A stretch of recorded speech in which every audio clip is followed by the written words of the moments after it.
kita akan kembali mengkaji tentang radikalisme dan aliran sempalan, atau belakangan ini berubah menjadi aliran dan gerakan keagamaan yang bermasalah. Kita awali dulu dengan terminologi pertama tentang radikalisme, ya. Bahwa radikalisme itu sesungguhnya awalnya maknanya itu netral. Netral itu bagaimana? Jadi dari sisi bahasa memang bahwa konteks radikalisme itu tidak selalu dalam konteks keagamaan dan ideologi, tentu saja termasuk dalam hal-hal yang lain, sehingga Kamus Besar Bahasa Indonesia mengartikan radikal itu sesuatu yang bersifat mendasar, karena radik itu artinya akar, asalnya dari bahasa Latin, ya. Jadi segala sesuatu berpikir yang radikal itu sesungguhnya awalnya memang positif, yang sampai pada akar persoalan, itulah yang disebut dengan radikal. Tetapi apabila radikalisme itu digabung dengan kata isme, radikal itu digabung menjadi radikalisme, tentu ini bersifat khusus, ya, mempunyai pengertian yang khusus yang ada kaitannya dengan ideologi. Ya, selanjutnya seringkali dan hampir selalu diidentikan bahwa radikalisme itu adalah gerakan ideologi atau keagamaan yang bersifatnya pemaksaan, disertai dengan perilaku kekerasan kepada orang lain yang tidak mau mengikutinya. Ini setidaknya dikutip oleh Lubis tahun 2019. Nah, itulah kenapa radikalisme itu menjadi sesuatu yang terminologinya negatif.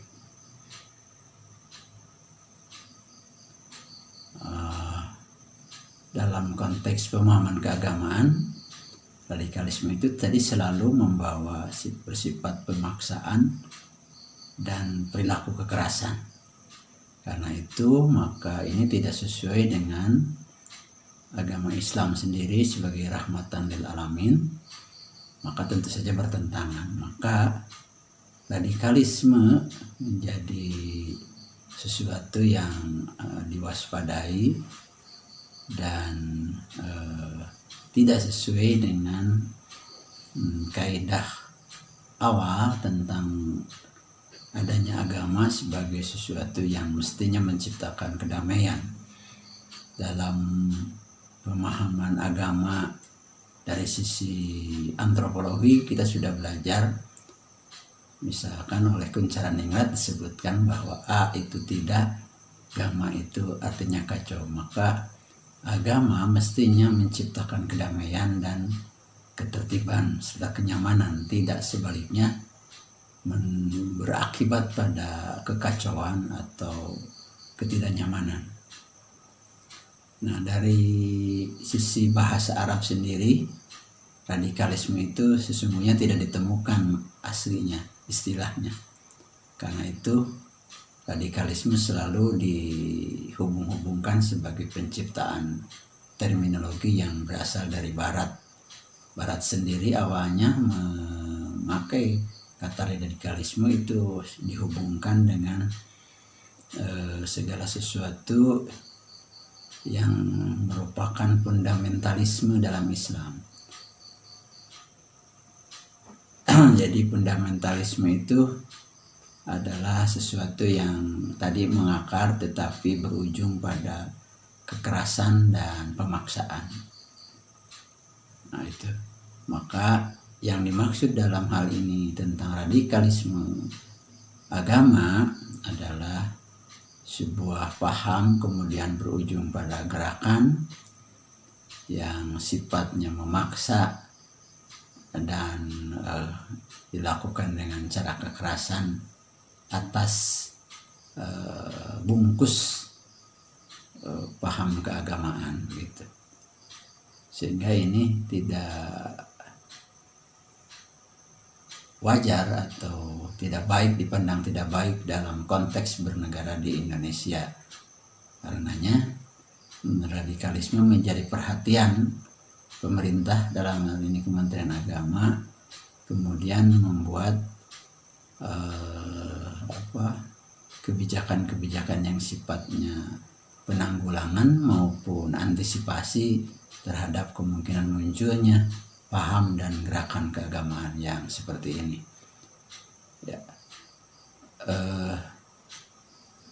Di luar itu, di Indonesia dalam kenyataannya sudah pernah beberapa kali dalam pengalamannya dinamika keberagamaan itu muncul gerakan radikalisme yang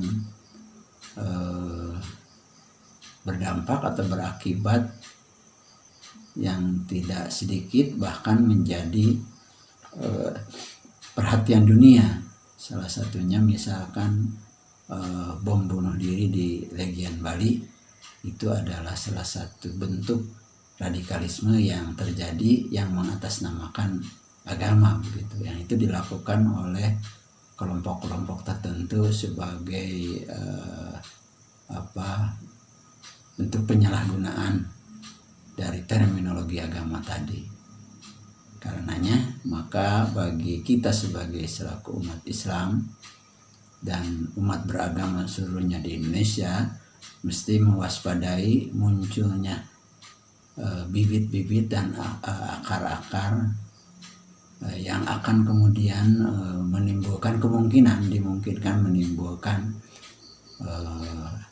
munculnya paham sekelompok yang memiliki pemahaman paling tidak, dan dilanjutkan dengan tindakan yang pemaksaan serta kekerasan dilakukan terhadap sesama kelompok beragama atau kelompok agama yang lain. Nah, inilah inti dari radikalisme, kenapa mesti diwaspadai. Kenapa mesti diwaspadai? Karena ini bertentangan sekali lagi dengan makna dan tujuan awal dari adanya agama bagi umat Islam, dalam hal ini juga bagi manusia seluruhnya di dunia ini. Itu inti dari radikalisme, kawan-kawan sekalian, para pemirsa, yang mesti diwaspadai dan dipahami sehingga tidak terjadi gagal paham terhadap radikalisme. Kenapa itu menjadi perhatian dan perlu ada pembinaan bagi yang kemungkinan muncul yang paham seperti itu, atau kemudian juga dari pelaku yang sudah melakukannya kemudian dilakukan perbaikan atau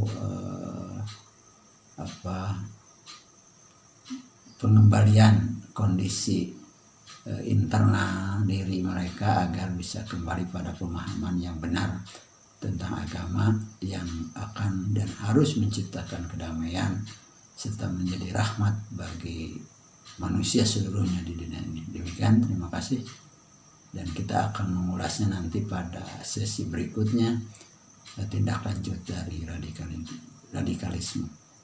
Wassalamualaikum warahmatullahi wabarakatuh.